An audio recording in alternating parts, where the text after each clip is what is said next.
Mazotra ny araba antsika rehetra mpanaraka ny pejy ny 24 heures matin indray atao anatin'ity fandarana roa mazava ity. Ity mpiandohana dia asaina ianao hanaraka hatramin'ny farany izay fandarana izay. Vahintsika androany Andriamatoa sy teny Arandriana Solonyaiko somavimoaka ny Madagasikara voafidy tao Toliara voalohany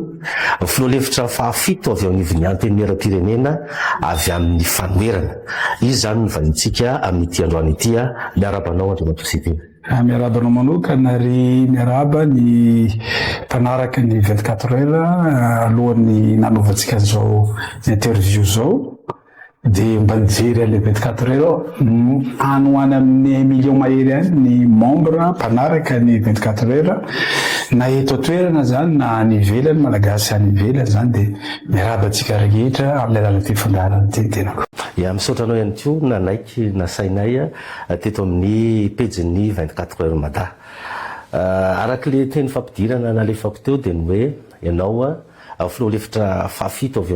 eo anivony anteny miaram-pirenena avy amin'ny fanoerana. Zany hoe lehibe ny fanoerana angambany izay milasana azy eto Madagasikara. Afa-po ve ianao amin'izay asa sy andraikitra izay napetraky ny solovam-bahoaka sy ndeha ataoko hoe napetraky ny vahoaka aminao izay amin'izay hoe fanoerana zay. Raha ny lalam-pandorena moa no jerena dia didiny lalàna zany ny maroanisa nomeny lalàna fahefana zany hampandroso ny firenena, nomeny lalàna fahefana hampiasa ny volam-panjakana. Dia ny mpanohatra kosa napetraka ho hanakina hitsikera hanaramaso ny asan'ny exécutif sy ny solombavambahoaka na ireo mpanohana fitondrana fa indrindra zay avy amin'ny fandoherana. Fa ny vahoaka malagasy kosa no nataony hitsara ka amiko anjarany vahoaka malagasy no mitsara ny vahoaka mitsara ny fitondrana nahatondra ve mahasolombavambahoaka mahampanohatra mahalehibe ny mpanohatra ao amin'ny antemirepene nahatondra ve feon'ny vahoaka ny tenako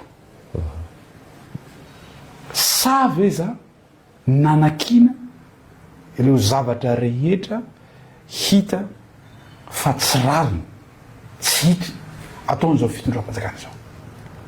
nahatondra an'izay feo zay ve ny tenako tao anaty mahasolombavambahoaka sy mahalehibe ny mpanohatra eo anivony antemirem-pirenena. Zavatra misy aloha raha jerentsika amin'ny fotsy miangatra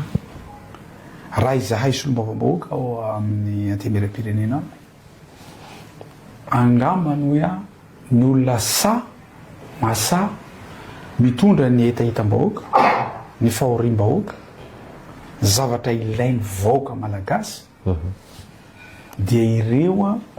député ny firaisakiny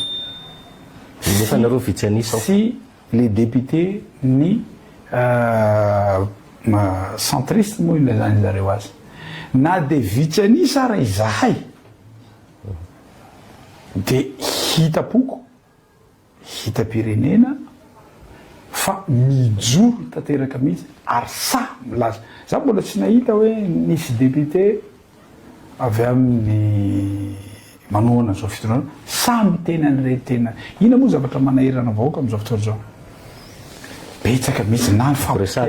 fampitehan'ny lalana na resaka inona moa resaka délestage resaka tsy fisiny rano fandaniam-bola tsy mifanaraka amin'ny lalam-panore amin'ny lalàna ny teti-bola be dia be zavatra mamporona reny mametsara ny lalam-panorena raika anjarantsika vahoaka vitanay ve ny asanay anjarantsika vahoaka no mitsara hoe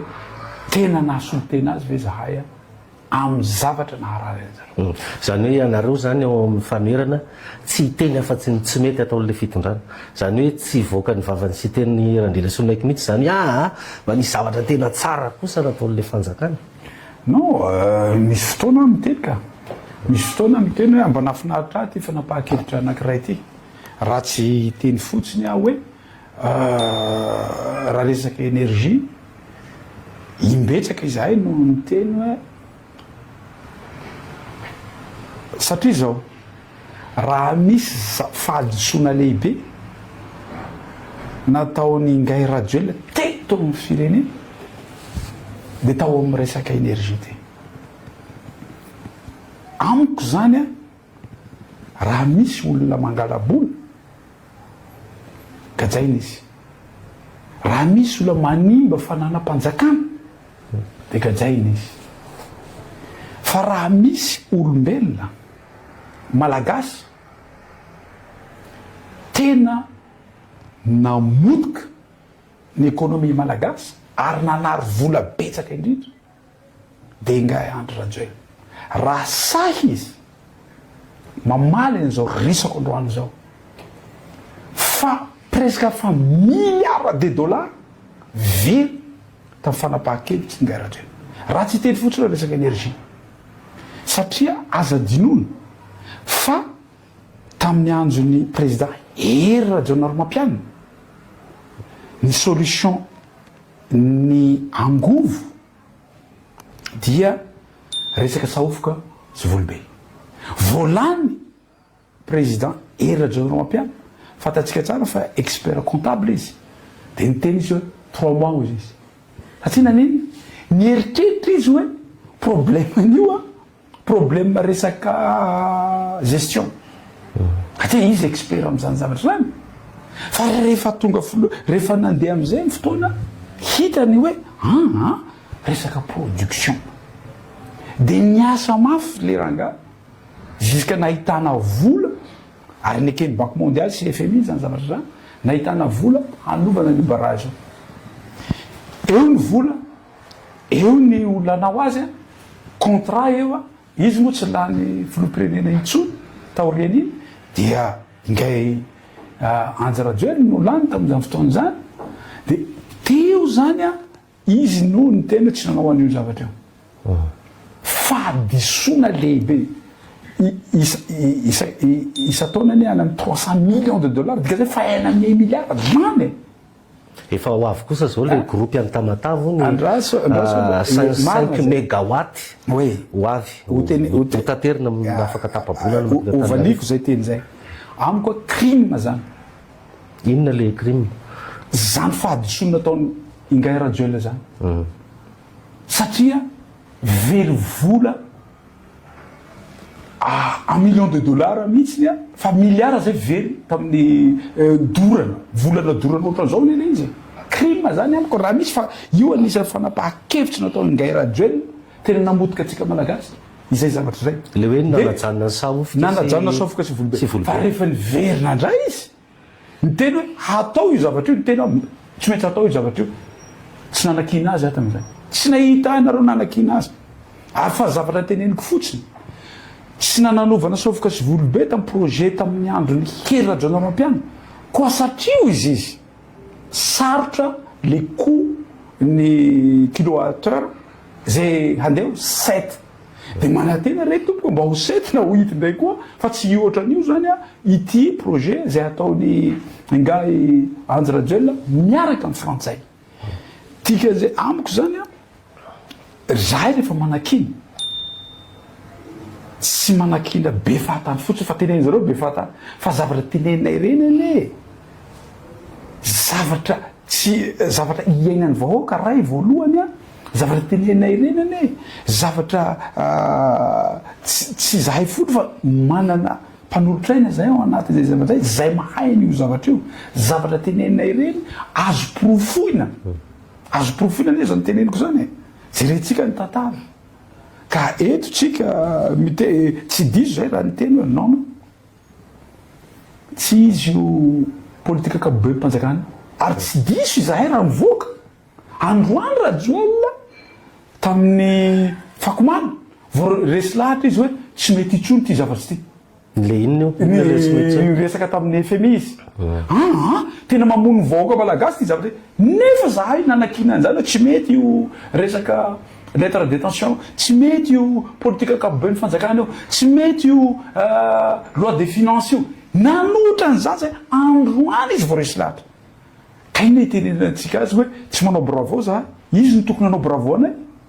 satria zahay no fefa nahita an'izany raha vao nanomboka le ity mandat ny Ngahy Radjoelina ty hoe non tsy mety koa ary nivoaka le zahay ary nanohitra le loi de finance iny koa zahay ka tiako tenena hoe iresaka anao hoe vahaolana 105 mégawatt efa mba manao ezaka kosa ny le fitondrana am'izany miala fony milaza izy fa visionnaire za aloha tena tsy mahita ny Ngahy Radjoelina visionnaire zao ohatra zao izy mety tsy ho azonao zao izy fa ho azonao aoriana kely hoe fanapakevitra raisy non za aloha tena miteny il est fort amin'ny resaka kabary communication tena sapo 10e dan izy amin'iny fa resaka fampandrosoana Madagasikara izy tsika zao mbola sahany mihitsy miteny hoe fomandroso Madagasikara fa tena mipetraka hoe izy amin'ny vahoaka malagasy mahatsapa fandrosoana amin'ity fitantanany Ngahy Radjoelina ity izy amin'ny vahoaka malagasy ary aza adinona fa nanomboka tamin'ny tetezamita fa nidina ohatran'izao tsika tamin'izy nitondra de izy niverina ny raha iny fa tena nitondra fa niapotika tsika vo zao izy vo tena potika tanteraka tsika amin'izao fotoana zao momba le 105 mégawatt ho avy 105 mégawatt iny zavatra tiako ambara amin'ny tsy voasambany miteneny io 105 mégawatt fa zisk'androany ty ianao visionnaire izy ianao firenena no entina dikan'izay tsy ny zavatra rehetra fantatra filopirenena fa ianao visionnaire andao iny groupe rehetra io tsika no anao azy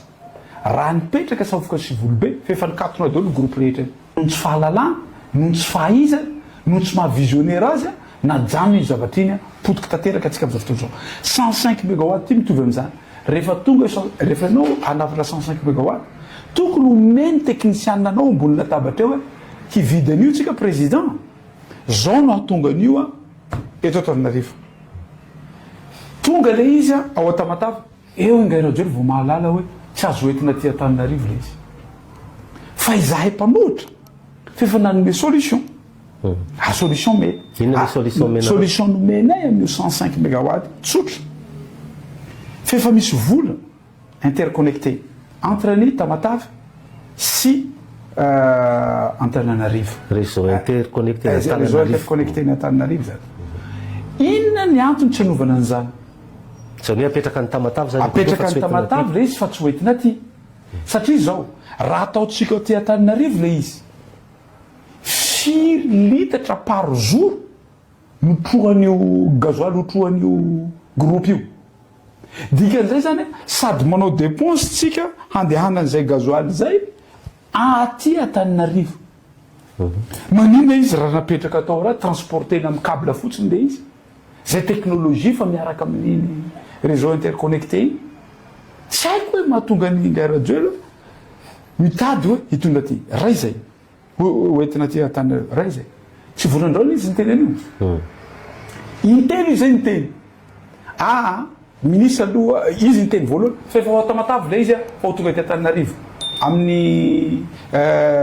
janvier tonga janvier tsy hita teny ndray izy tamin'ny délestage iny ho tonga mois de mai tonga mois de mai tsy hita niteny ndraiky tsy mety tsy tonga io tsy hita le izy androany ndraiky koa mbo hiteny izy de ho tonga rehefa Ngahy Radjoelina no miteny tsy tanteraka zany za miteny an'izany tsy haiko inona zavatra mba niteneteleferika io sao vita niteny miterantsika zay rehefa veo tsika hiteny amin'iny fa raha fampanantenana nataony Ngahy Radjoelina ka nifidianana vahoaka malagasy azy tokony ametra-pialana izy raha nahavita 10% fotsiny izy hoe hiteny amiko hoe sy teny Radjoelina soloniaiko mba nahavita 10% zaho sy teny Radjoelina soloniaiko tena miteny hoe bravo anao tsy manohitra azy tsony fa na 10% tsy tratra fa io kianjany Barea io raha atao en paquet ny fampanantenana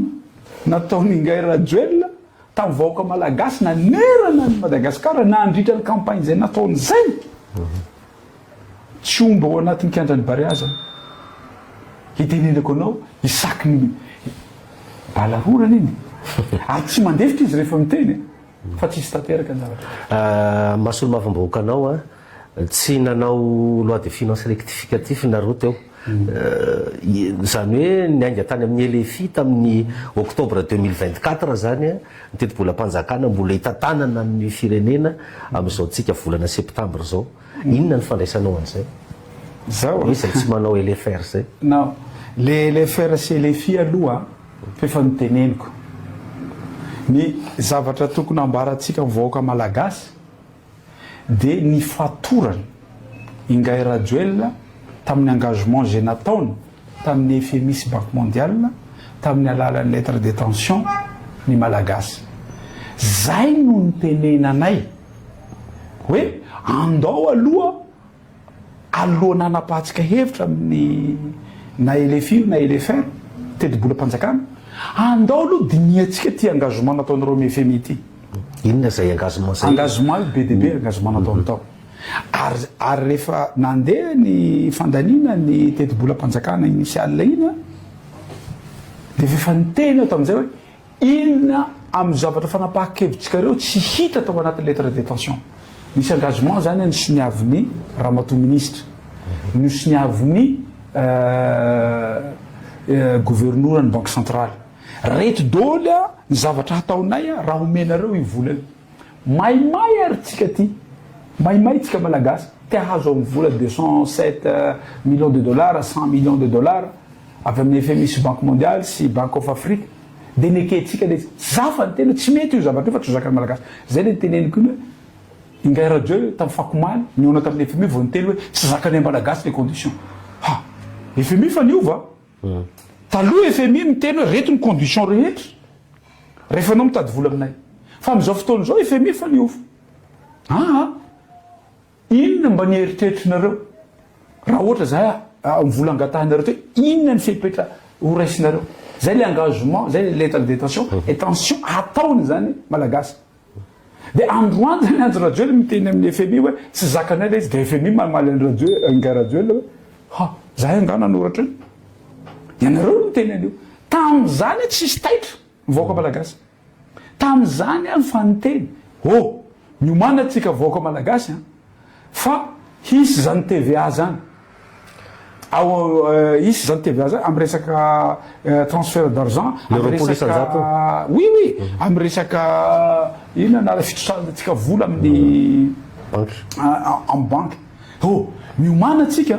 fa isin zareo taxe koa ny zavatra tsy nisy taxe taloha tahaka ny tracteur zany tahaka ny inana torse zany zavatra rehetra ataon'olona ambany vohatra reny ny kely Ingay Rajoelina satria naninona reny tsy manao Facebook fa izy matahotra Facebook io Ingay Rajoelina reny tsy mipetraka eto amin'ny capitale mba eretsereto fa niteny tamin'izay ary niteneniko mihitsy iny Ramatoa ministre manova fanambarana ofisialy ianao androany Ramatoa ministre fa tsy kitika ny prix ny carburant tsy nasahany izy fa zavatra niteneny hoe zay indrindra izy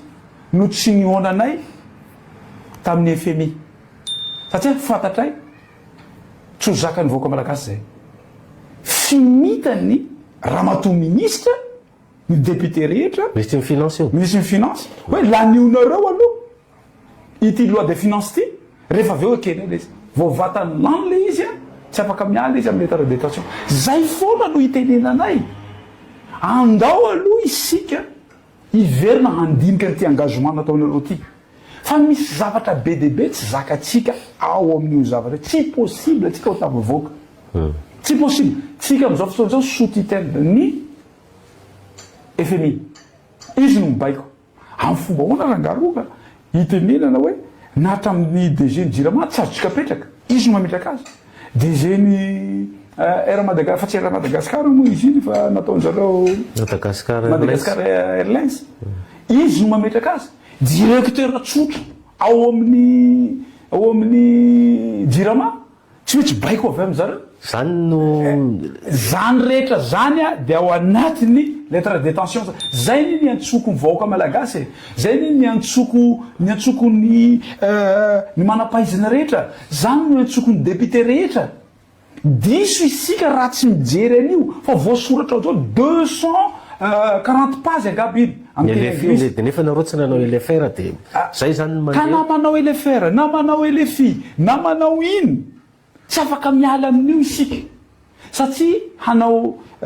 teti-bola mpanjakana isika am'izao fotoana zao amin'io fidiranay afaka 20 jours eo de io mahatonga ny ngay radio sahira io satria tsy maintsy efa mihitsy afaka miala amin'io tsy mitoy fa maty-bola atsika zika 2027 raha vao miala amin'io engagement fandraisitsika io de inona ny tokony atao ary zavatra tokony atao mavambahoaka le zany tokony tsy olaninareo zany enareo tsy zay mifantaniana petranao voalohany raha solom-bavambahoaka mahasolo tena ny vahoaka malagasy tsy tokony olana fa zahay tao amin'ny fanoherana de nihitanareo tamin'ny aina amanjery rehetra ary nivoaka tao amin'ny 24 heures ramadan fa izahay de manohatra ary tsy diso izay raha nanohatra an'io fa nivokany tsisy tanteraka daoly ny projet natao am'zareo satria lainga daoly reny sarotsary fotsiny reny fa tsy maintsy manaraka an'io lettre de détention io a ny fitondram-panjakana tsy afaka miala izy ary mbola misy zavatra ratsiratsy ny kokoany reny tsy maintsy ho tonga satria alefan'zareo tsikelikely le izy fa ny tena mampalahelo de zao la sibatra averiko indray la sibatra amin'io lettre de détention io a de ny vahoaka madinika sy ny vahoaka any ambanivohitra raha tsy hiteny fotsiny aho rehefa jerentsika tsara tamin'ny nanomboan'iny prix ny carburant hoe justement prix carburant iny a jerevantsika tsara any amin'ny 97 milliards d'ariary ny tsy maintsy hotsatsarina ho an'ny solika fandrehatra dikan'izay zany a isam-bolana zany a tsy maintsy miakatra 200 ariary ny solika fandrehatra izy no mampiasa an'io tsy tsika eto amin'ny kapitaly mampiasa an'io tsy malagasy eto amin'ny kapitaly mampiasa an'io fa any ambanivohitra mampiasa an'io iny zany a amiko zany tokony mba misy balance fa le vahoaka madiniky no tena hoan'io zavatra io zay zavatra anankiray resaka torche tsika nga mampiasa torche fil ny torche atsika de telefonitsika io fa am'izao fotoana zao a resaka mikasikasika ny torche na mikasikasika ny batterie ny siny zareo taxe miakatra daoly zany ny vidiny reny zany efa efa niteny fa le vahoaka malagasy mihitsy no tsy taitra tandre moa fa iakatra io lafarina ho taitra manahoana moa ny vahoaka malagasy fa le mpitondra ke zany no tsy mihaino anareo tsy ny mpitondra no tsy mihaino rehefa manao kabary zareo a na ingay rajoely na ny mpanaraka azy tsy maintsy mansoanenao anatin'ny kabary zahay donc zany a manaraka anay ry zareo fa tsy tanterahany le zavatra fa ny zavatra hatsara ny vahoaka malagasy kosa na ho azavainao 5,000 amin'ny ingay rajoely tsy fantany zay ny zavatra mampalahelo ary iara-matetytsika mianakavy za zao a ahoana re tompony natongavatsika hatramin'ny 2028 fantanina mipetraka zany satria iafaty isika na ny vola malagasy de iamalemy zika hatongavatsika amin'ny 2028 fantanina mipetraka ane zany zany ino fa na ny ina moa naranty na ny mpanohana azy reo sahirako satria mividy vary tahaka atsika avao ary indrindraindrindra na ny zandary reo koa le sahira satria amiko ambarako ty ary tsy mahamenatra aminy tena anjara raha fahasahina tenareo zany fa leo tanteraka ny vahoaka malagasy leo an'izao fitondrana zany fitondrana nge vao namory olona zao teny Andoharano fotsy mavory olona tany Amorondava mavory olona ary masamy teny ara ny akaiky ny fitondrana hoe ngalatsy ianareo mpanoatra misy katarakta tsy mahita n'izao fampandrosoana oetiny filoham-pirenena tokony napetrana vahoaka malagasy hoe nareo vahoaka malagasy ve misy problème sa ilaina lunette fa tsy hitanareo fampandrosona ataon'ity fireneny ty zay no maliko an'izay zavatra zay ary Madagasikara tsy maintsy mandroso zany no teny fanontaniana tokony apetraka vahoaka malagasy zany fa tsy apetraka amiko hoe tena tsapanareo ve fa mandroso Madagasikara fa mandroso am'izao fotoana zao zay no maliko an'iny zavatra iny fa taiza re tompoko ny filoham-pirenena hanao mitiny dia anaovana tombola taiza re tompoko ny filoham-pirenena handeha hamangy ny vahoakany izy dia tsy maintsy mitondra vary izy ho zaraina na mitondra kitapo izy ho zaraina ary tsy maintsy tonga eo tao anaty oliara misy ramatoa tena ny anjera torana aty manomboka maraina izy miandry eo mbola tsy tonga ihany le olona fa tsy raha vao miala teo nareo dia tsy mahazo kitapo raha vao miala teo nareo dia tsy mahazo iny anary ty vary raha vao miala teo nareo dia tsy mahazo tombola satria naninona fa tsy tia mbahoaka izy izahay handehana mazenga hametraka samboady fa tahorana satria nahoana fa fatany fa ho tonga ny vahoaka tsy omene vola tsisy artiste akory tsisy artiste hoe tena atao tsisy artiste fa apetraka re samboady fa tahorana tany toliara paray ho tonga zahay andeha hiresaka amin'ny vahoaka malagasy satria ny tenako tsy olombavavahoaka tsy maintsy anao tatitra ary tsy maintsy hihen'ny vahoaka koa inona koa zavatra mba hetaheta pony vahoaka ny toliara satria zany lany tao toliara dia inona ny zava-misy ny vahoaka mihitsy no nandeha tany an-tranoko tany dia bomba lacrymogène ka amiko sary ny tena raha misy zavatra miseho amin'ny fotoana ialany ngay radio amin'ny fitondrana amin'izay fety be tao Madagasikara ohatrany hoe nahazo championnat du monde tsika tamin'ny Barea fa hatrany Sava io ka hatrany Androya hatrany Tamatavy ka hatrany Mahita Rano tena ho fety be za fa mahita an'izany satria fa izy mbola président eo mambahoaka ho ny mpanoana azy eny satria izy sao dia nareo mpanoatra kosa zany hoe samy manana ny maso ijereny an'le izy satria io zao téléférique zao vita kianja manara-pena zay tena téléférique ma tenenao mba tenentsika miandry zahay sombavavahoaka zao base nanovana téléférique hatao téléférique hampihenana ny embouteillage base nanapahakevitra hoe hametsarany téléférique tsy hikitika volam-panjakana zay am'izao fotoana zao sa ve ny fitondram-panjakana hampiseho an'io dépense ny téléférique ary am'izao fotoana zao fa fefa mandohan'le tsositsika am'izao fotoana zao manomboka mamerim-bola atsika fa mikitika volam-panjakana izy am'izao fotoana zao zay tenena koa betsaka loatra ny fanapaha-kevitra ataony ngay rajoel mamotoka volam-bahoaka io ane tsy volany ngay rajoel izy moa miteny tamiko tany Tamatavy rehefa bon tsy niteniny anarako izy fa nareo mpanoatra io tsy ahavola babanao tsy vola mamanao tsy vola babany koa io fa volam-bahoaka io ary misy rafitra tsara mihitsy andaniana volam-bahoaka mipetraka zay zavatra zay fa tsy respecteny zao miandry zahay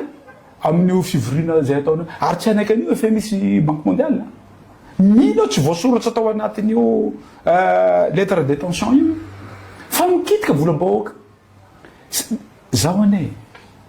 fatatsy ny ngay rajoel fa tsy manana marge de manèvre itsony izy amin'ny budget mpanjakana raha vao tsisy aide avy amin'ireo mpamatsy vola mahazatra na karaha mampiasa tsy voape na nietra kosa nge tsy mahasarona zay ve tsy mahasarona ka tsy mahasarona dépension za sy lombavambahoaka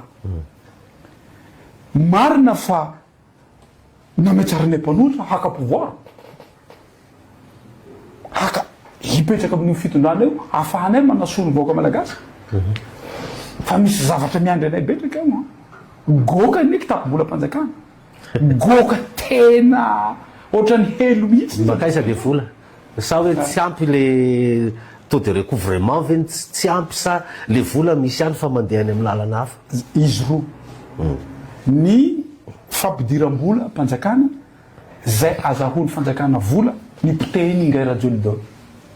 na io a exportation na letchi na vanille na girofle na langue na produit de mer potehany ahoana moa fa masa potehiny ka am'izao fotoana zao ane raha iny rapport navoakany mpamatsy vola reny de napetrany eo daoly reto daoly ny zavatra nikena ary anisan'izany ireo zavatra nyteneniko reo donc zany de fidiram-bola ny fidiram-bola rehetra teto a Madagasikara fapotika de nipotehany koa tamin'ny alalany délestage ianao zao manana société mipetraka eto amin'ny capitale tsy afaka miasa tokony ho izy ianao satria délestage io mibloke anao tsy afaka hamokatra ao anatin'izay zavatra zay potika zany ao anaty de potika koa fanafarana vary na ny resaka fambolena izy tsy mahafantatra akory na omby ara tsy fantany izy ny tena aleo tena ara-tsakafo fa aleovatena ara-tsakafo manona nefa ianao idépendre amin'ny Chine hybride zay ataon'io a masombola avy any Chine ny ina moa anaranteny ny zezika avy any Chine izy miteny foana isa ataonao anao ina anarante anao usine mamboatra zezika hatramin'izao tsisy nefa tsika misy teknôlôjia eto à Madagascar zay afaka avitatsika 10 à 15 tonnes par hectare fa io tsy rarahiny io io tenenan'io taminareo tato misy tenenan'zareo ramatolova ne sana tsy mivava tsy niteniteny foana fa teny fa nataony ngay rajoely iny le hoe tsy mitady professeur malagasy iny fa nataony iny raha sanga rajoely toeriny zao teniko androany zao izy mihitsy no nitena mboatra université tsika de mpampianatra avy any an-dafy nefa ny mpampianatra sy ny professeur rehetra eto Madagasikara betsaka mbola tsy tafiditra ho mpiasam-panjakana nefa mampianatra izy reo professeur reo mampianatra any Afrique du Sud mampianatra any France mampianatra any Canada azao raha menao ny fanazavana hoentinao eto Andriamatoa sy teny tena tsy zavatra mandeha mihitsy zany eto amin'ity fireneny ity fa zao nefa ny akaiky ny fitondrana araky le fanteneniko teo hoe nareo nga misy cataracte tsy mahita an'le fampandrosoana ary mahasamy teny mihitsy ary hoe tsisy mpanohatra fa olona mitady seza sisany reny menimeny reny ny manodidina an'Andriamatoa Andry Rajoelina ary am'izao fotoana zao mieritreritra 3e mandat hoe mbola tiany vahogarysoma miboaka namanareo no nyteny zany hoe io na mandat dimy na folo tena tokony mbola menany Andry Rajoelina satria izy ny matanjaka tsisy maharezy azy zany eto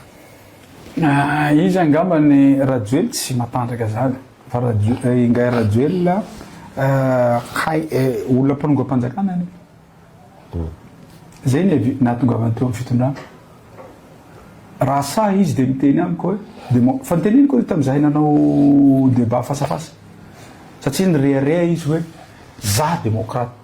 de izy isa hoe azafady re tompoko mba aza fitano vaoaka malagasy aza miteny am'za fa ianao fanongam-panjakana fa za sy teny raha ndrenasonina aiko mbola tsy nanongam-panjakana zay aloha zavatra anankiray faharoa io ane hitatsika foana na nahatongavany teo fitondrana reny tsy maintsy misy foana zavatra tsy mety ataony rangahy fanonganam-panjakana 73 député izy nirotsaka nefa olona raha tokony ho izy za sy teny no filoam-pirenena zao raha ny lalàna satria raha ny lalàna zao filoam-pirenena satria za no nirotsaka teo za tsy manana tsy nangataka nationalité izy nangataka nationalité za olona tsy mahay lalàna ary tsy expert amin'ny lalàna fa za kosa tsy vendrana tsy hafantatra an'izany hoe lalàm-panorenatsika malagasy sy hainy afrikanareo de mitovy avokoa afrikana francophone mitovy fa maninona ny mpitsara any hafa ny fanapahan-kevitra fa maninona ny mpitsara teto Madagasikara hafa ny fanapahan-kevitra fa ny anazy forcine ohatran'io foana ny zavatra ataony ka tsy zahay no tsy izy no matanjaka fa hay no manao pression possible ve zany hoe troisième mandat tsika raha mivahoaka malagasy no antaninao a za tena zany ingay rajoely zany fa naloka ny vavany vahoaka malagasy na ny tantsaha na ny mpiasa-panjakana na ny vahoaka malagasy rehetra sy hitako ny olo mba teneno amiko inona ny zavatra nataony rajoely nandeha teto ka misy impact amin'ny fiainana vahoaka malagasy na le vahoaka manaraka atsika androany mba hampionareo zahay birahalahy androany hoe inona re tompoko ny zavatra nataony ngay rajoely ka nandeha ka misy impact amin'ny fiainatsika manao tosika fameno izy manao vatitsinjo izy zany ake anisan'ny resahany zareo zany hoe tena mijery ny sosialy mbahoaka ny filoham-pirenena am'izao miala tsiny miala fony miala salovafito tsy solution maharitra zany fa zavatra mamondro ho ray volana fotsiny raha ho ampiray volana kory ary zay indrindra ny politika ngay rajoely politika tsy nipoteny mihitsy ny ekonomia malagasy rehetra nipoteny mihitsy mpanjaraha malagasy rehetra am'izay mahantra daholo tsika malagasy idépendre aminy de io ny zavatra ataony mizara vary io ka rehefa ianao nona zava-dehibe ianao ve de any Maurice misy fizarana vary na izy ny firenena filoham-pirenena mizara vary amiko filoham-pirenena tsy mahay sady tsy mahomby mizara vary fa filoham-pirenena mizara tracteur tahaka ny any Burkina Faso mizara zavatra hamokarana manatsara ny production mamelany zavatra 70% ny lavanila avy aty Madagasikara de tsy haitsika mivarotra any zavatra teneniko de zao fa ny zavatra ny kitihana rajoely na ny kasina rajoely na izy potika na izy miala hasiny zay ny tenenako hoe mba aza mba kitikitihina izy moa saka nandeha tany Kenya amy Barea izy mitena Barea zany miakatra fa rehefa nikitihiny Barea midoboka zay tena pirenena zao laza hoe tsy avela makany velantsony zoerany Barea fa izy mividy azy entre parenthèse ka tsy hainy kabariny zany resaka Barea ihany ianao tena za aloha de manome tsiny a ny mpanolotsaina amin'ny filoham-pirenena satria fa lasany ny eritreritiko de avelatsika ve ingay rajoely hiteny zavatra diso ohatran'izany fa nga équipe nationale ny équipe nationale any amin'ny club anie zany fa tsy any amin'ny équipe nationale sady tsy filoham-pirenena mividy joueur fa amiko zany teny zany a teny tsisy valeur amiko zany teny zany a teny tsisy fandiniany taiza koa misy filoham-pirenena mividy joueur tena azara varina nahitany ngay rajoely ny tena famaritana fandrosoany ny firenena de ny fandrosoany baolina kitra université taiza na izany ngay rajoely an'izany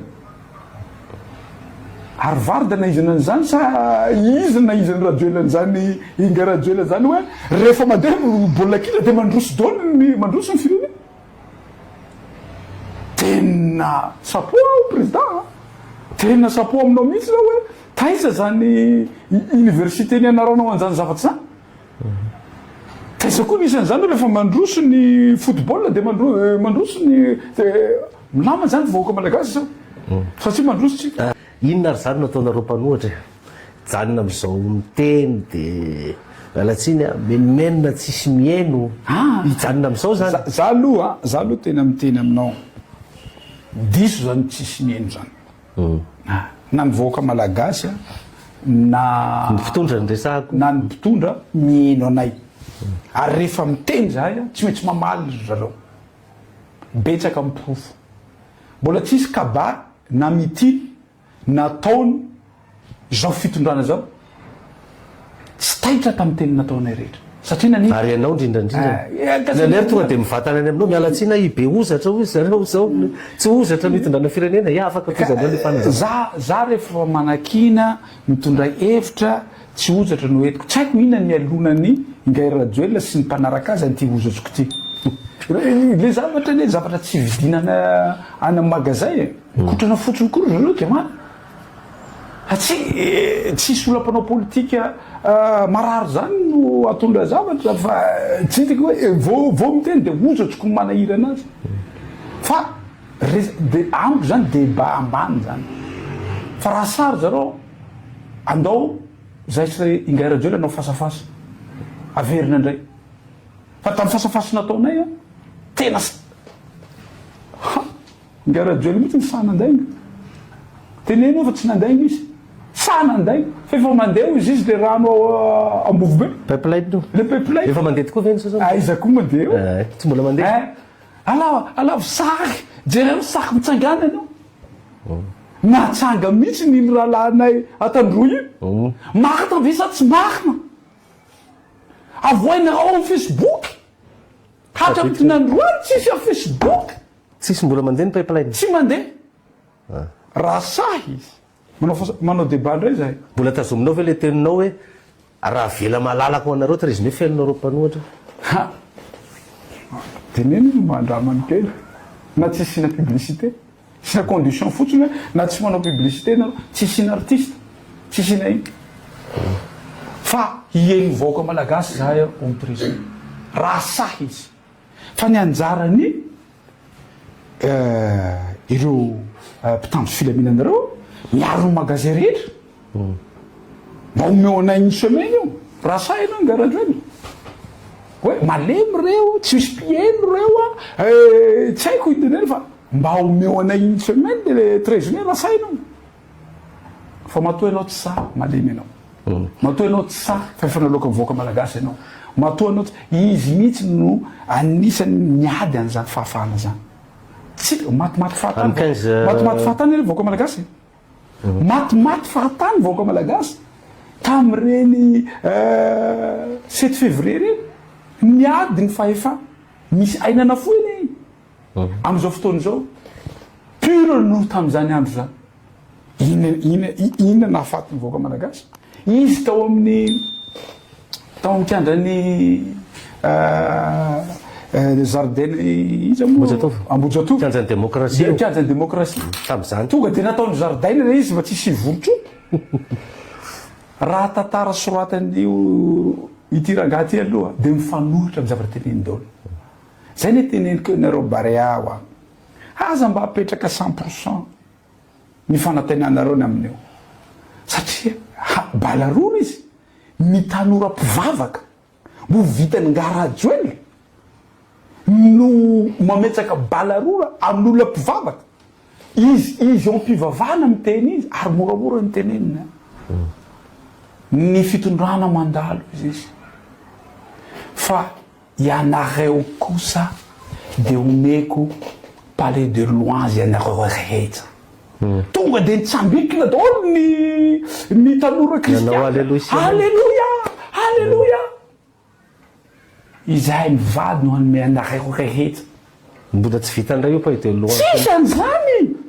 miteny koa izy mpianatra zany mpianatra zany no avy nyty fireneny ty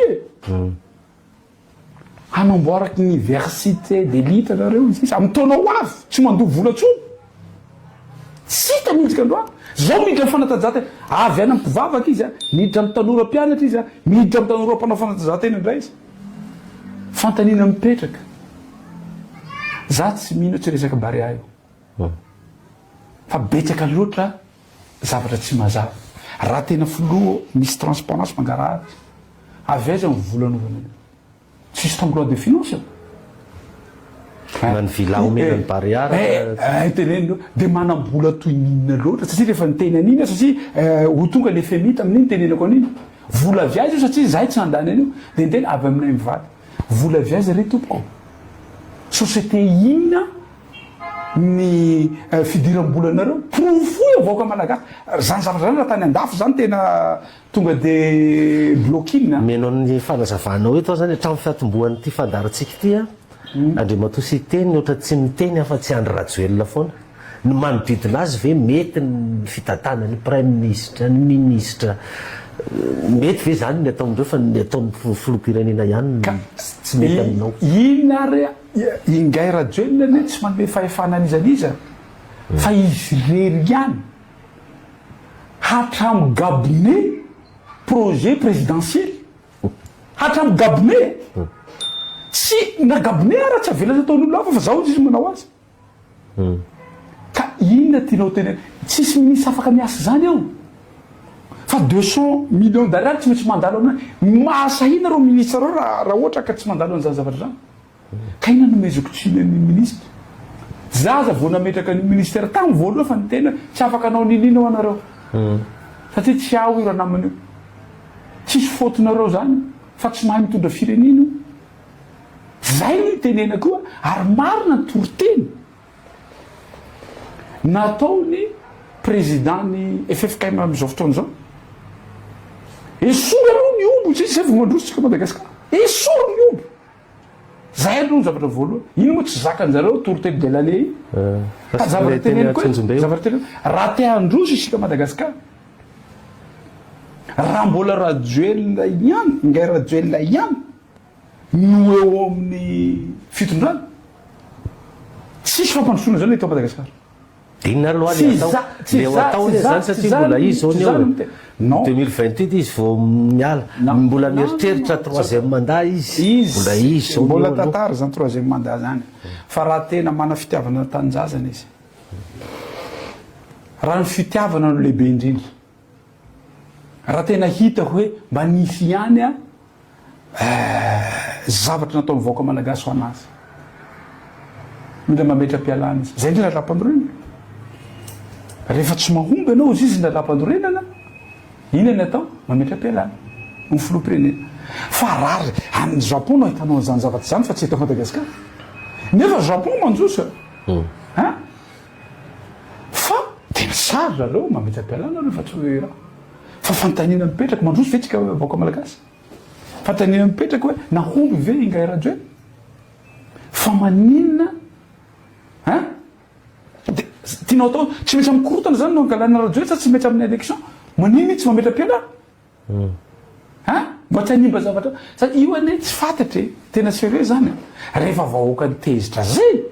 hitatsika tany Nepal reny rehefa vahoaka ny tezitra manahirany fa io alahelo bahoaka am'izao fotoana zao tomany vao firy ve vahoaka malagasy am'izao fotoana fa tsy afaka mampianatra an'izany firy ny orinasa mikatony am'izao fotoana zao noho ny faratsy ny herinaratra eto Madagasikara firy ireo mpiasa ny orinasa reo tsy mahazo lasa very asa mbola tsisy ny fitombo-karamatra amin'ny androany nefa mividiny entana mitombo ny volantsika malagasy miamikena ny exportation tsy misy mandeha an'lohantsony am'izao fotoana zao fa ny olona mpanakarena fotsiny am'izao fotoana zao no afaka manao ny business reo ihany no afaka manao business am'izao fotoana zao aoka koa zafa zay resaka zay izy no manao bildina be deabe am'izao fotoana zao reo mpanambola fo reo fotsiny no afaka manao an'izany mpanambola akaiky any mpanambola re tsy akaiky any fa miaraka rehetra miaraka amin'ny fitondrana eo misy mpanambola miaraka amin'ny fitondrana eo ka zavatra tiako tenena ao anatin'izay zavatra raha mba misy re fitiavana ny vahoaka malagasy fa tsy vitany ngay rajoely tsony le izy tokony mba han'olo tena izy ampanetseteny aleo izy mametra-pialana kely ny finoko am'izay fametra-pialana filoham-pirenena zay lalalam-panorenana miteny an'izany lalalam-panorenana miteny an'izany fa io koa misy safidiny vahoaka malagasy ao anatin'io misy tenin'ny président Ratsiraka zay zadiny na de mamay tony sakay na de mamay ny sakay fa ny teny arana izy izy lany any rehefa misy teny arana na de mamay ny sakay rehefa teny arana de lany any io miakina amitsika vahoaka malagasy azagaga isika raha zao no mandroatsika fa safiditsika io safiditsika io zany zavatra teneniko toy zao androany raha tena marina na zahay midiny eny an-dalambe reny lalalam-panorenana manome fahafahananay leny zahay mihona vahoaka lalalam-panorenana manome fahafahanay fa tsy avelany ngay rajoely amin'ny alalany zandary ny olona miona aminay voalohany dia ny zandary satria naninona hainy ngay radio ny manipule an'io hoe ala asoroko teo na asoroko eo fa ireo olona ireo koa ne mba miainao anatin'ny fahasahiranany zanabahoaka reo oui fangatsy manao bazary ny vady aman-jana fangatsy mianatra ny vady aman-jana mandalo fahasahiranany reo fa le toerana zay manahina tahaka ny mpitsara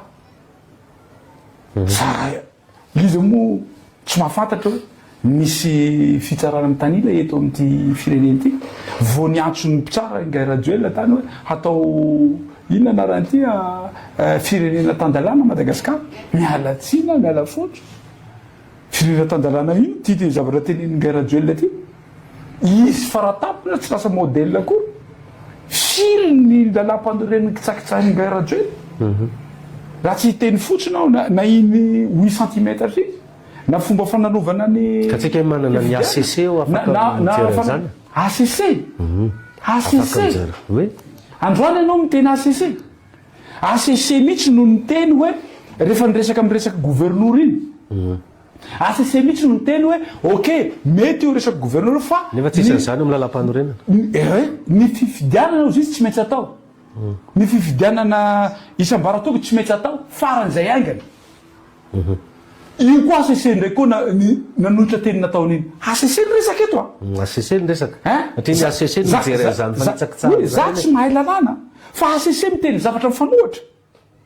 manino izy rehefa nalefa tany zavatra nina amboletra nataotao amin'ny antemera-pirenena iny tamin'ny alalany ireo maro anisa reo momba ny fifidianana Sénat io manino izy raha nanda izy mihitsy no miteny tsy mampanino petrao ny gouverneur fa tsy maintsy atao faran'izay ainganao izy ny élection isam-baratonga ao anatin'izany faritany ao anatin'izany ny resaka région fa tsisy natao io ndray ACC manaiky ACC mitenenao eto ACC n'olona miteny tsy mety 8 cm ACC tsika miteny ok io satria fa nisy décision ny tribunal tsy any kosa tena mialatsina miala fotsy fa za tsy expert am'izany fa mba takatsy kosa zany zavatra zany ary takatsy malagasy rehetra ianao ACC fa miteny zavatra tsy mitovy zany hoe tsy crédible zany io ACC fijerinao azy ny vahoaka vileo amaly an'izay zavatra zay aleo vahoaka no amaly an'izay zavatra vahoaka malagasy hoe io ary fa miteny zavatra mifanohitra ACC zany ane misy lalàna eo lalàna io natao an'ino natao hanatsarana ny fiainan'ny vahoaka malagasy manatsara fiainan'ny vahoaka malagasy ve ny fanekenao tsy mandeha ny élection régionale rehetra ny an'ny chef de région na gouverneur ny an'ny faritany manatsara tsy manatsara zany satria raha zany nome olona am'izany dia le olona io zany aty amiko mijereny satria zany nome fa raha izy mifidino dia matahotra vahoaka izy ho avy zao ny fifidianana loolona volana décembre andray anjara amin'io ndray nareo mpanohatra sa tsy satria le mbola senisy ACC eo ihany no mitsara ny fifidianana izay aloha fa ao anatin'ny fivoriny satria za avy eo amin'ny fanoherana za koa avy eo amin'ny firaisan-kina zany décision zany raha hiteny amin'ny anaran'ny firaisan-kina dia tsy maintsy zavatra fanotapahana dia tsy maintsy hivory zay satria betsaka loatra zavatra misy eto amin'ity fireneny ity tsy fanarahan-dalàna ao anatin'ilay zavatra zay ka rehefa vita ny fivoriana ay dia tsy maintsy hiverina amin'ny vahoaka malagasy zay ny tena na anjay anjara na tsy anjay anjara tia nisany taoko hoe actualité anytio andriamanto sy tena andrena solony aiko nisy reny zavatra nitranga teny Ambomalaza reny misy tamin'ireo narary dia efa nivoaka ny hôpitaly rehefa nivoaka ny hôpitaly anefa dia mbola nisy indray ara no nodimandry ianareo tao amin'ny firaisan-kina ianao nisany miteny hoe atoanareo ny évacuation sanitaire n'ireo olona reo reo mbola marary reo fasitrany reo zany ho any ivelany tanteraka ve zay sa ohatra ny voasonga ny fitondrana indray nareo fa ry zareo koa efa nandefana ny evasanina koa izy marina aloha zay raha tsy niteny an'iny ny tenako sy zay avy amin'ny fanohana reo dia navelany ngay radio leo faty eo ny reny zaza sisa tavela ireny satria Deborah Zadino fa izy no anisan'ny voaka voalohany ary azadinona fa rehefa niresaka reo tamin'ny ankizy ireo zahay dia nampanantena ny fitondram-panjakana fa alefa any Maurice reo ankizy reo fa fampanantenana fotsiny fa raha tsy nandray andraikitra zahay hitondra an'ireo ankizy reo dia navelano faty eo koa ireo sasan'ireo azadinoana fa lalany nandehanan'ireo ankizy reo mafy tsy mora na za sy kely zao tsy mahazaka an'izany hoe za tia tao anatin'ny sérémonie anankiray maty dolo ny olona tao dia zahay fito mianadasy isa tavela nefa zahay fito mianaday mbola manan'olana na amin'ny resaka fisofona na amin'ny resaka force mbola tsy miverina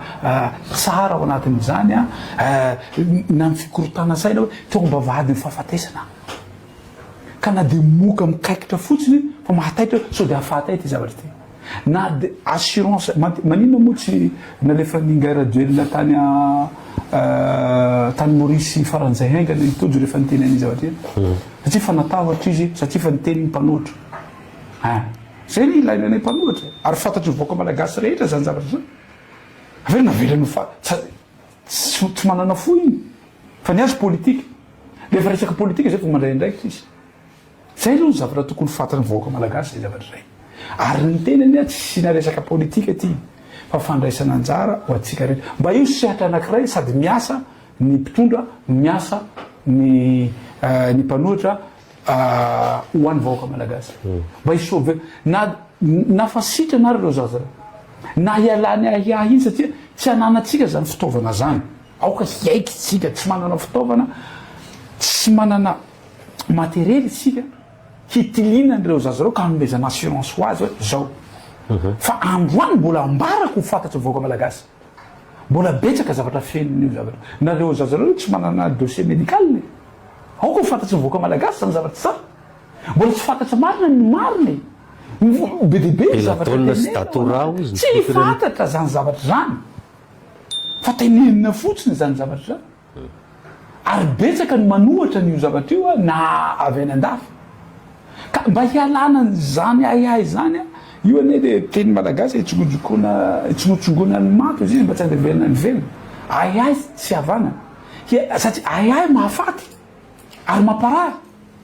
ary tena mamotoka cœur mihitsiny zany ahiahinao zany indrindra momba ny fahasalamanao zaza malagasy zany raha hipenakaviny ka raha mba misy zavatra kely azonay atao fanohera hanasorana n'zany zavatra zany ao anatin'ny sain'ireo zazareo maninona tsy atao ao anatin'ny fikarakarana zay am'izao fotoan'izao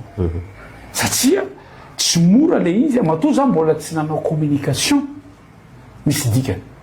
fa ambarako ao anatin'ny fotoana foy ny efatra andro eo na roa andro eo hoe ina tao ny zavatra nyainany reo ankizy eo tao lohany taorinina nambarako aniny fanambarany fa isy tena zay nasolognyaiko tsy voasamba nanampy olona marary ohatrany azadin'olona tompoko fa izany erika moa anarany amy foye dia zahay mivady no mitondra fanampiana ary isoron'Andriamanitra dia miverina teto Madagasikara izy avy any Inde tsy sitrana somatsara tao anatin'izany dikan'izay tsy zavatra sarotra aminay manao tsy hoe tsy mora moa zany hoe manana fo izay fanoherana hoe hitondra n'izay fanampiana zay ary eto raha limité koa ny possibilité ny Maurice ao anaty ka raha misy complication le izy dia tsy mitseritreritra koa zahay handefan'io mety ho any tsy récupération politique anao nareo an'izay fa tena hoe inana sahiko hoe andaotsika iara-miasa amin'ny fitondrana fa nenareo ny tena zany zahay zaho ny safidy ho mpanohitra dikan'izay tsy raisy lahatra amin'ny fitondrana io zay ny safidiko zay fa teto ny teny hoe efatra ho raisiny an-tanana telo anareo fitondrana satria tao anatin'ny fahasahiranana amin'ny fisefona hitondra dia taitra ny fitondram-panjakana lefa somalaky antso reny ataoko ho anay mba io sehatra anankiray hoe andaotsika hiara-iasa andaotsika hitondra ny anjara birikitsika io sehatra anankiray zay io ane zavatra mampanahiry sady mampalahelo tena mampalahelo ty zavatra tena ingay Radjoely no manao récupération politique amin'io. Izy milaza hoe fa président, izy milaza hoe fa mpitondra. Fa maninona kosa no manavakavak'olona e. Za tena nanao bravo azy, izy namangy tao fahoriana. Fa tsy reo ihany ny maty e. Misy maty tany Tamatavy, misy maty tany Majunga, misy maty tany Fianarantsoa. Fa maninona re tompoko tsy tralapany Iavoloha reny olona reny. Tany Ambositra koa zay le Fianarantsoa. Fa maninona tsy natsoina reny avany reny mba nomena 10 millions d'ariary ko. Satria politika no ataony. Matahotra izy amin'ny zavatra miseho teto amin'ny kapitaly. Fa mifatesana raha faty any izy fa tsara raiky. Fa ianao ve milaza ny lalampandro reny mametraka ny fitovitsika malagasy rehetra. Tsy nametraka hoe fotsy na mainty na avo na fohy na mainty na ina na manakarena na tsy manakarena na avy any atsimo na avy any avaratsy na avy any antsana na avy any andrefana na voa. Tsy nametraka an'izany lalampandro fa malagasy. Atsika koa ny tahin'Andriamanitra hoe tena ray ny tenenitsika. Olona reo mitovy zavatra nahazo azy. Samy tsy nahita reo olona reo, tsy afaka niteny reo olona reo, maty reo olona reo. Fa maninona ny sasany vanginao, fa maninona ny sasany tsy vanginao. Nefa ianao milaza ny tenanao filoham-pirenena, fa maninona anao manavakavak'olo. Samy champion d'Afrique zao, fa maninona ny sasany omenao villa dia mahasamy teny ianao satria tia vahoaka reo. Fa le effort mitovy ihany. Samy manao entraînement 8 heures de temps par jour. Tsy hira fanevany sy teny no miakatra any Afrika rehefa champion reo ankizy reo na champion du monde reo ankizy reo. Fa hira-pirenena malagasy. Ianao miteny hoe filoham-pirenena malagasy. Rehefa hanomena dia omodolo rehetra. Fa maninona zany ka ny baolina kitra ozy tsy mitovy amin'ny sport rehetrarehetra lasa fontsika avako. Ianao koa filohan'ny comité olympique. Za filohan'ny comité olympique mahafantatra effort ataon'ireo ankizy ireo. Tsy zany re tompoko tena miala tsiny amin'ny vahoaka malagasy. Tsy fiteny ataon'ny mpitondro zany filoham-pirenena tsy azo atao zany. Tsy azo atao zany teny zany miala tsiny, miala fondro, miala salofito. Manavakavaka zany. Tsy azo atao zany teny zany. Dia hiteny koa ianao hoe koa satria za matahotra politika eto amin'ny kapitaly dia reto ihany vangiko. Fa tsy vangiko ny ana Fianarantsoa, tsy vangiko ny ana Tamatavy, tsy vankina ny ana Ikongo. Ny ana Ikongo fa presque raha iny zavatra napetraka tao amin'ny pazy fa mihoatra ny 200 mahery ny olona maty. Maninona tsy vangino. Resaka boina 777 mitondra matriculé moa zany lahara-pamantarana malagasy anankidimy tratra tany Iran. Ny FBA tao hoe efa teto sy ny sisa ahoana indray ny fahitana Andriamatoa sy teny Randriana Solonaiky mahakasika azy iny indrindra ny mety ho fifandraisantsika amin'ny Amerikanina sy ny Israelianina satria fantatsika tsara fa zany Iranianina zany olona tratra ny ankivy ara-toekareny zany avy amin'ireo tandrefan'ireo. Za aloha dia miaika an'ity fitondrany ity sa mitra ny zavatra ohatran'izany. Aza dinona fa tamin'ny andron'ny président Ihery Rajaoramampianina nisy lalàna napetraka teto Madagasikara momba ny avion. Za sy teny Randriana Solonaiky vao niseho zavatra io azo verifiena zany ao am-pazoko dia fefa niteny tompona andraikitra voalohany amin'io aloha raha ny lalàna dia zeny asaina. Efa projet izy tamin'ny larbe. Tamin'izany nitenenako taloha na action fatale ny fitondram-panjakana tsy mieritreritra ina ny impact négatif mety anjo atsika malagasy ao anatin'izany. Amin'izao fotoan'izao tsika miteny androan'izao tapaka tanteraka ny fifandraisantsika amin'ny Israely. Inona ny profo lasana ho an'izay? Afaka jerentsika zany rehetra zany nanapaka ny fifandraisa ara-barotra na ara-politika amin'ny zavatra rehetra ny firenena Israely. Na chambre de commerce eo raha tanteraka. Satria tolérance zéro. Zany efa miteny an'iny. Vao mivoaka tonga dia ataoko amin'ny page eo tolérance zéro Israely. Raha nisy malagasy niona zany tamin'ny prime ministre tao Brown zany mbola tsisy. Za sy teny Randriana Solonaiky ampalatsiny teneniko zany. ary fatapatatro fonareo Premier-ministre israélienne io premier-ministre Israël mbola tsisy tsika moa birao koa to hitako tsara ny anako tao i Benjamin Netanyahu ka zavatra tiako tenena dia zao tsy janona eo fa raha mijery tsara ianao discours-ny président américain manaraka foana ny décision-ny jiosy zany misy dikany zany manina tsy nataoko Israely fa ataoko jiosy misy dikany zany matakatra zany fa ny zavatra tiako tenena tsy hiala ny décision n'Israël ny jiosy ny décision américaine zany hoe mety ho hiaratsy zany fifandraisantsika amin'ny américaine za tsy maniry zavatra ratso mivoaka malagasy satria manany mahizy azy aho zany américaine zany fa ity 777 ty Boeing 777 ty tena za miteny aminareo ahiko hanimba tanteraka ny fandraisantsika amin'ireo firenena anankiroa ny amin'ny jiosy fefa vita masahina reo hanotra za teneniko io fa tsisy malagasy hanana relation mihoatra raha mbola hiresaka jiosy Israely tsika tapaka tanteraka mihitsy amin'izao fotoana zao nefa anisany ilayntsika malagasy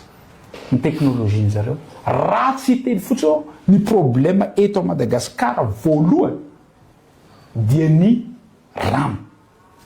za angambana isa mpanao politika irotraka filoham-pirenena ny vahoaka voalohany satria ny programme anay avy any amin'ny vahoaka izay miakatra any ambony avy any ambany miakatra any za tsy hoe mana expert be dibe ny arinasa tamiko tsy avy any ambony midinana amanaly ny problème aminareo Madagasikara fa zany teny hoe raha zato izy de iny raha 50 izy de iny raha 20 izy de iny raha 10 izy de iny raha 10 izy de iny raha 3 izy de iny raha ray izy de iny raha ray izy de rano nomezanareo rehefa nanotanenareo mpanao gazety inona ny lahara-pahamiany sy teny reresolonay de ny teny ao rano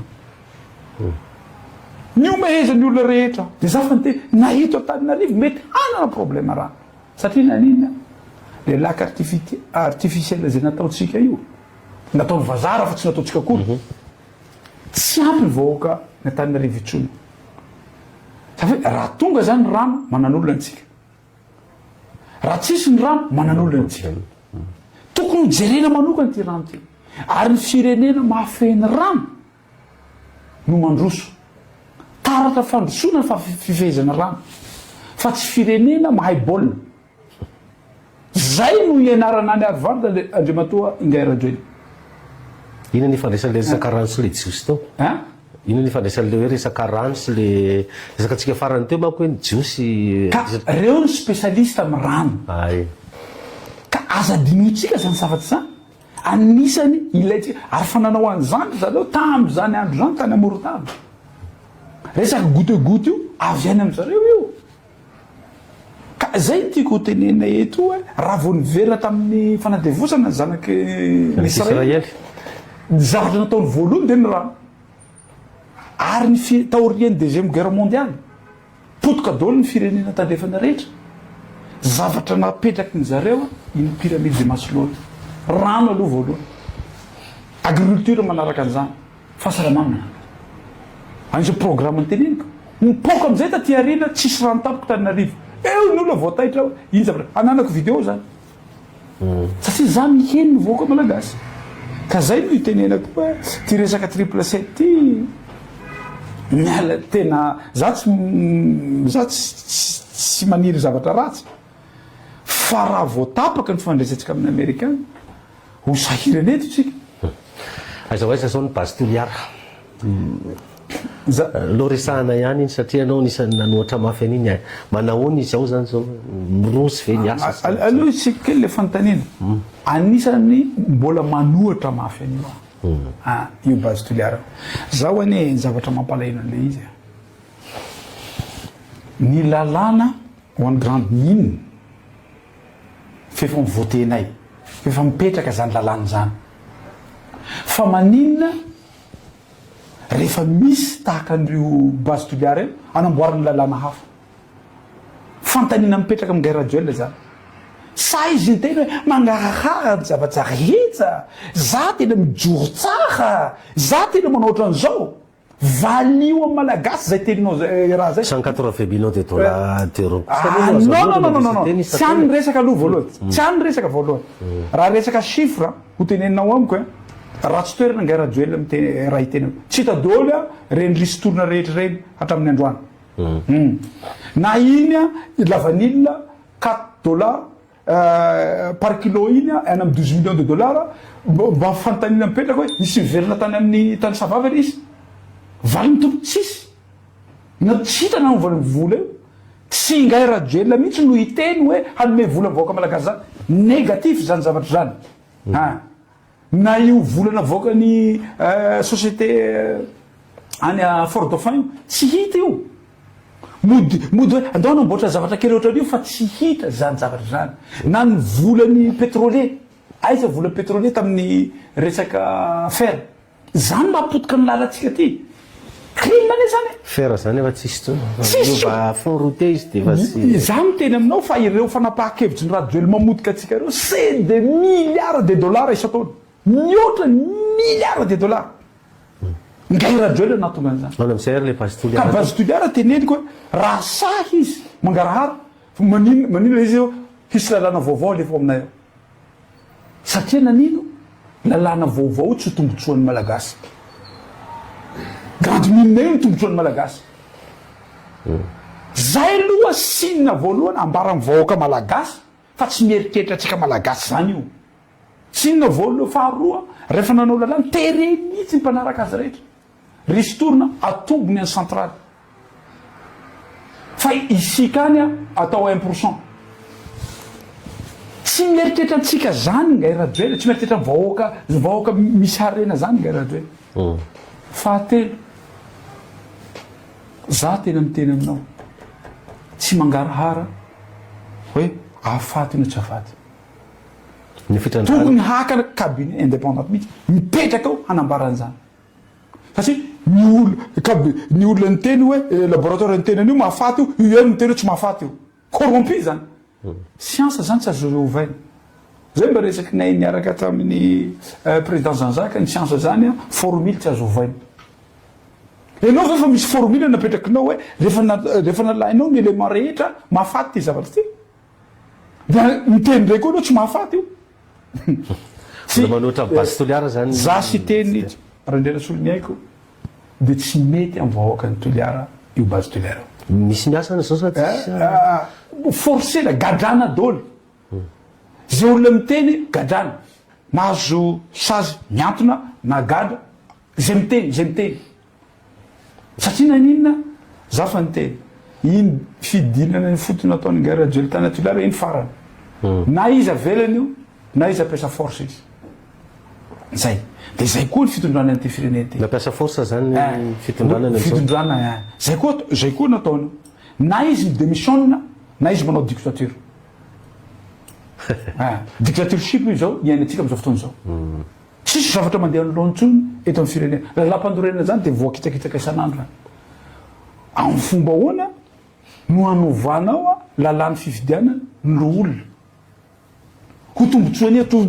tombotsoany vahoaka malagasy ve tsy sinna fifidianana ny fotony tsy tombotsoany vahoaka malagasy zany mialatsina na ny mpahay lalàny mahafantatra zany fa tena ovainy ny zavatra tsy zavatra tokony mifanaraka tamin'ny esprit nanoroatan'ny lalàna zay potehiny zay natao hoe gairaduel zay tsy mijery ny tombotsoan'ny malagasy ty mifantanina farany apetrako satria fa mandeha ny fotoana tsy de natokisan'olona loatra andriamato sy teny randina solony aiko zany hoe tena mpanohatra marina ve io satria ny antony nandeha ny etsika fotsy ny candidat folo zany mbola nanohy ny etsika fotsy ianao lasa nandeha nanao fampelezan-kevitra zany ohatrany hoe nanaiky zany nisy le fifidianana indray matoa ianao nandeha nanao fampelezan-kevitra taorinan'izay dia ny teny mihitsy zany no tao anaty etsy fotsy hoe isy teny randrena solony aiky ny tena manimba ny titolontsika ity fa andriamatoa sy teny ity anie avy ao amin'ny volomboasary ihany no nivoaka fa sao mpikarama anaty politika an'ireo ihany ary misy ara olona akaiky ny fitondrana lazaina fa hoe io no miara-mipetsapetsa tsara hoe zao le tena izy voalohany aloha 1 million eo ny mpanaraka anareo membre ao anatin'ny 24 heures mada zay ny teneniko hoe tokony ataonao tamin'ny voalohany satria betsaka mpanaraka isika zavatra tiako tenenina mitenenareo sy teny misy manoana avy ao amin'ny volombazara ingay mamra vatomanga tiany olo ao tenenina nahazo volatany mihitsy hoe ianao zany nisan'ny resahana zavatra teneniko amintsika malagasy nareo nahafantatra tsara nambarako to aminareo avy aiza mivolako niteny aho nanao fundraising tany a Paris azoko le vola nalefako taty Madagasikara raha diso zany raha matominisa teneno hoe diso io zavatra io bloqué vanjareo le vola fanekena isam-baratongany tamin'ny décision farana amizay bloqué vanjareo le vola dikan'izay tsy volany ngay mamra vatomanga ary raha maheno ngay mamra vatomanga satria adversaire politique io satria izy manoana fitondrana tsy zaka ny fitondrana ny teny ataoko matoa ataonao anatin'ny kabary foana tsy hitako hoe inona tsy mahavre mpanoatra raha sahira zareo rehefa miteny vao miteny fotsiny eo za tiany tsy pelaka sady sarombafy sahirana zareo rehetra mitenako miteneniko sahirana dolo zareo rehetra ao anatin'izay zavatra ray zavatra tiako tenena dia zao raha maheno izy androany ambara taiza compte nandatrany vola taiza rendez-vous-nay nakako vola taiza nanomeva ny vola na ola teo akaiko fa za tsy ngay anjy rajoel rehefa miteny hoe raha tsy vita io rentré izy io za tsy nanao politika atrony tsy vita rentré izy mbola manao politika izy mbola mamarina manday izy za tsy manao politika fa fanaratsiana no misy député namana tsy mila système fa amizao fotoana zao izy mila système tsy hitany famarinana aty zany teny ambaraonareo meoa ny profo ity système rendrena soloniaiko nakan'le manino ty nisy vola de mitadiavako ianao profo iza mpanambola rehetra teto Madagasikara nakako vola tamin'ny campagneko volanao matioto zany vola nangatahako tamin'ny olona matoky rehetra na firenena matoky ahy iny vola noetiko ary nataoko mangararany misy tampazo tao misy filopirenena misy firenena lehibe zay miara avoavo ampazonao izy izy nangarahara iny ary teto mbola nyteny mbola nanambara mihitsy nao menjeny européenne ao avy any Russie io volanao européenne tsy niteny avy any amin'ny ingay ravatomanga avy any Russie dikan'izay hoe tsoao doly ny pitsikilonareo rehetra fa tsy mahay miasa avoinareo miprofo avy any Russie io nisy roble ray za mananamana avy any Russie fa ny refuseko mivola avy any Russie satria nisan'iny zavatra fidirana tany amin'ny Ukraine iny fanafinana nataony Rusiana tany Ukraine ary président Poutine aza dinona fa ao anatin'ny fikambananay za vice président fikambananay izy président d'honneur fikambanana ino judo international fa za tsy nanaiky nanday vola fa am'izao fotoana zao koa fa miova aloha ny zavatra za olona manaraka politika nitandrefana am'izao fotoana zao fa miarahaba amin'ny président Poutine inona koa ny olona mitandrefana am'izao fotoana zao efa hanao raha ambarotra miaraka inona koa ny olona iza koa ny olona hitsara ny sitena am'izao fotoana zao fa tsy tahaka an'izay koa sao de hoe hisy zavatra hafa atoato de raha non raha misy ny lehibe nitandrefana de président Trump izy zao mihitsy no miteny hoe tena fa apetrakinay mihitsy ny raharambarotra hoe alamina ny zavatra rehetra. Tena vaim-panoatra zany ianao tsisy idiran'le ka zavatra teneniko aloha vola aloha voalohany vola le vola misy neny zay vao idirako resaky fanoera tsisy vola tsisy nangatahako vola aloha teto Madagasikara satria tsy fombako zany zavatra zany de tsisy volany ingay ia motsy mamravatomanga ingay mamravatomanga raha tena amotoka amin'ny politikako izy tonga de miteny fotsiny hoe ty le vola nomeko ny système tari reto ny profo ano moa tsy hanana an'izany profo zany be de be ny olona tsy afaka miteny fa tratra izy fitenenana avy any antsimo zay tratra ampeo fa za sy teny matao samy vola tsisy volany ngay mamravatomanga tsisy fandraisako amingay Andry Rajoelina nanareo mahita fanoherako an'ingay Andry Rajoelina ary manahira anazy fanoherako azy ka itenitsika androany hoe sy teny mbola miaraka amin'ny fitondrana taloha tahaka ny vahoaka malagasy taloha mba ny voafitaka tahaka ny vahoaka malagasy ihany satria tamin'izany fotoana zany ny fitahana tamin'ny fampandrosoana Madagasikara izahay misy an'izany hoe isina panneau solaire manerana Madagasikara 400 mégawatt ho tongeto ny anay tsy nofinofotrony fefa ao ny plan fefa ao ny ingénieur fefa ao ny vola fefa anaty sambo ny entana to napetraka mihitsy mba mitovy amin'ireo malagasy ireo koa hoe ty délestage ty misy sasany ny teny hoe tsy mahavoa manino ma ty hamaha délestage fa tsy nahava za raha vao tonga eo tsisy io délestage io vao vetivetika ito am'tondasa ny teny hoe tsisy délestage trony fa goavambe ary izy mafy raha hanao propagande izy manao propagande tram'zao reto mo reto tsy metsy avoakany satria rety ny tsy zakany malagasy projet goavana be rehefa ngay radio zay ny teny goavana tsisy dikany tena tsisy dikany zavatra teneny zay imptio izy ny anglais projet goavana be zay tonga de manome daty izy satria fantany firenena mahantra tsy mahazaka raha ela fomba fiteny avy ena amay zany tsy mahadiny raha ela tonga de manome daty afaka telo volana io tsy misy io ameritaona io tsy misy io amerinandro io tsisy zany rehetra zany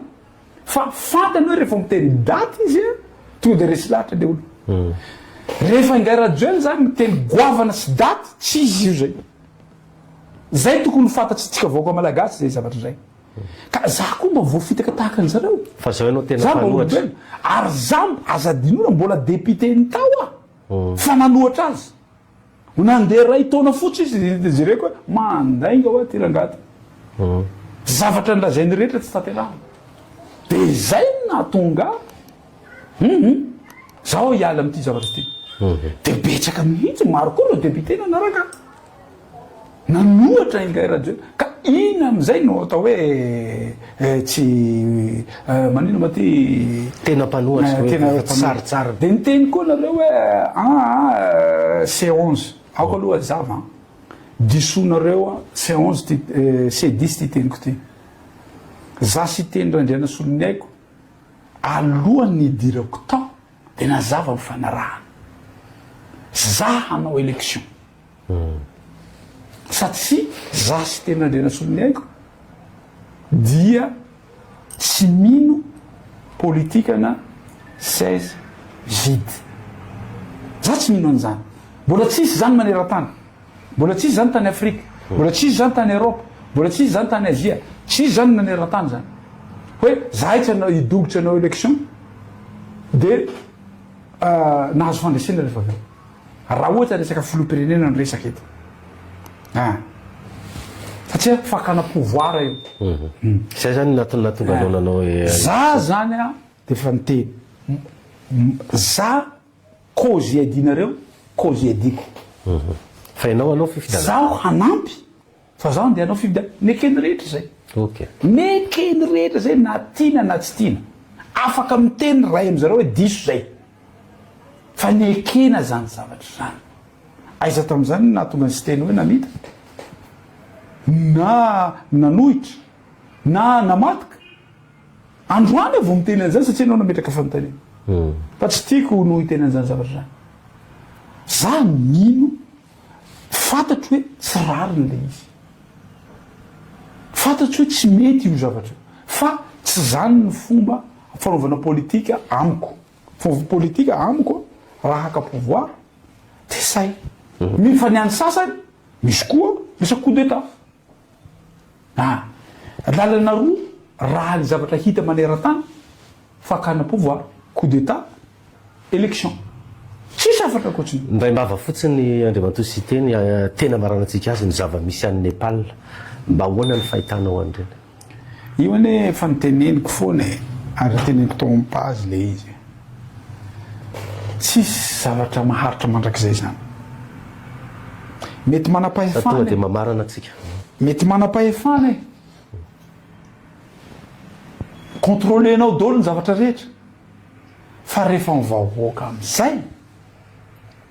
no mitsanga na ny ranonampango ara misy voay eo ny mpitarika politika no mahatsapa hoe tsy nety nataoko fa am'izao fotoana zao koa satria manodidina ny Ngairajoely na manodidina ny ministra na manodidina ny prime ministre bravo alleluia miadana ny firenena tsisy mahalaalatsika ireo ny tantara tsy fanadina fefa nihitako tamin'ny fefa tonga saina tamin'ny 91 fefa nihitako tamin'ny 2002 fefa nihitako tamin'ny 2009 hafatra mavahoaka ty mba aza atao tsinotsinona mboka malagasy resaka teny tsisy disy fotsiny ane reny hoe mpanao Facebook anakenina fotsiny ina raiko anareo de hitako aty Madagasikara le izy mpanao Facebook 200 safiry moa teneny zareo reny na raya ina no raha inainareo fa zavatra teneneny mpanao Facebook na teneneny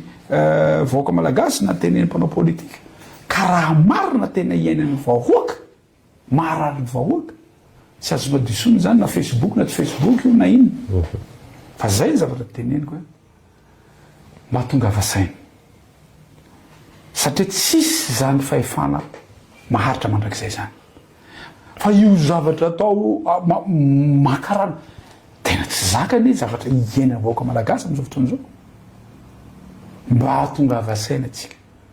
aoka atsika hanana honnêteté politique aoka atsika mba hangarahara aoka atsika hijery fahoriany vahoaka malagasy aoka atsika hitsotra hoe tsy vitanay io tsy mampaninana zany fantatry vahoaka malagasy rehefa mitsotra ianao fa tsy irereo hoe vahoaka malagasy misotrony tsy fisotro mihina tsy fihinana nereo raha mahatsapa hoe fa mandroso Madagasikara ka zay no amaranako ny tenitsika ty hoe mba tonga vasaina ihany tena tonga vasaina ihany fa vahoaka io fa tsy firenena démocratique ane zany na France zany mba jereo ny zava-misy tena akizy mihitsy akizy mpianatry ny lycée mihitsy manao an'ireny zavatra reny anisan'ny nivoana zany mandala zany raha ny démocratique zany ny amérikana fa manomboky mamono olona direct teo olo mpanao politika zany dolo ny zava-misy maneran-tany sinina dolo ane zany zavatra zany ka mba aoka atsika no marina fa nanao coup d'état à Burkina Faso fa mijery ny vahoakany izy faly ny vahoakany am'izao fotoana zao voapeheny tsosany ny vola azony ireo mineny ireo ny vola meny mineny ireo tao anatin'ny 2 jours tao anatin'ny ray taona vitanao anatin'ny 2 jours